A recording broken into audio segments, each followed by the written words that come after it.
گلستان جوہر مسجد نمرہ کا نمازی نعمان، جسے کیا پتا تھا کہ جس مسجد میں وہ نماز پڑھتا ہے اسی مسجد میں جمعے کی نماز کے بعد نعمان کی نماز جنازہ ادا کی جائے گی۔ نعمان کی نماز جنازہ میں MQM پاکستان کے رہنما معید انور اور علاقائی عوام کی بڑی تعداد نے شرکت کی۔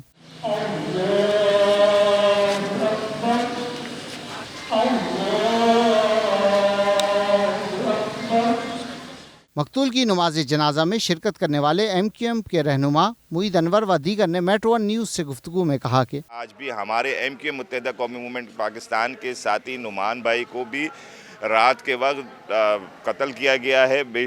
ان سے بھی موبائل، صرف ایک ہزاروں والے موبائل چھیننے کے اس میں ان کو بھی گولی مار دی گئی ہے اور وہ شہید کر دیے گئے ہیں۔ وہ 27 سال کا نوجوان تھا جو کہ اپنے گھر والوں کے کام سے نکلا ہوا تھا۔ میں آپ کے چینل کے توسط سے، میں کیمرے کے توسط سے یہ جو انتظامیہ ہے اس کو یہ بتانا چاہتا ہوں کہ یہ قتل عام اب بند ہونا چاہیے۔ جو ابھی آپ کا 27 سالہ نوجوان محمد نور جو رات گزری ہوئی 2 بجے جو شہید کر دیا گیا ہے، ہم اس کو آج بھی کہہ رہے ہیں کہ یہ گلستان جوہر جو دہشت گردی کا کیپٹل دارالخلافہ بن گیا ہے، وہ جو ہے وہ یہ کوئی موبائل اور ایک موٹر سائیکل چھیننے کی واردات نہیں ہے۔